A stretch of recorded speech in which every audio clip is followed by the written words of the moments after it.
شروع اللہ کا نام لے کر جو بڑا مہربان نہایت رحم والا ہے۔ پیغمبر صلی اللہ علیہ وآلہ وسلم نے تیوری چڑھائی اور منہ پھیر لیا کہ ان کے پاس ایک نابینا آیا، اور تم کو کیا خبر، شاید وہ پاکیزگی حاصل کرتا یا وہ سمجھ جاتا تو تمہارا سمجھانا اسے فائدہ دیتا۔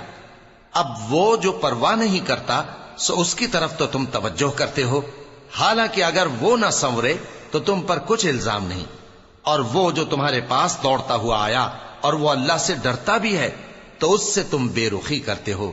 دیکھو یہ قرآن نصیحت ہے، پس جو چاہے اسے یاد رکھے، قابل ادب ورقوں میں لکھا ہوا، جو بلند مقام پر رکھے ہوئے اور پاک ہیں، ایسے لکھنے والوں کے ہاتھوں میں ہیں جو بلند مرتبہ اور نیکوکار ہیں۔ انسان مارا جائے، یہ کیسا ناشکرا ہے، اسے اللہ نے کس چیز سے بنایا؟ نطفے سے بنایا، پھر اس کا اندازہ مقرر کیا، پھر اس کے لیے رستہ آسان کر دیا، پھر اس کو موت دی سو اسے قبر میں پہنچایا، پھر وہ جب چاہے گا اسے اٹھا کھڑا کرے گا۔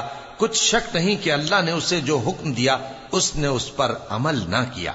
تو انسان کو چاہیے کہ اپنے کھانے کی طرف نظر کرے۔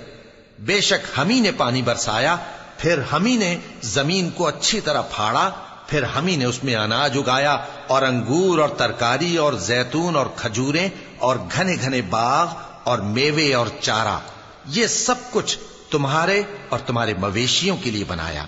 تو جب کانوں کو پھاڑنے والی آواز آئے گی اس دن آدمی اپنے بھائی سے دور بھاگے گا، اور اپنی ماں اور اپنے باپ سے اور اپنی بیوی اور اپنے بیٹوں سے بھی۔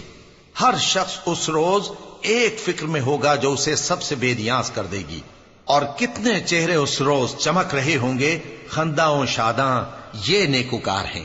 اور اس روز کتنے چہرے ایسے ہوں گے جن پر گرد پڑ رہی ہوگی اور ان پر سیاہی چڑھ رہی ہوگی، یہی لوگ ہوں گے انکار کرنے والے بد کردار۔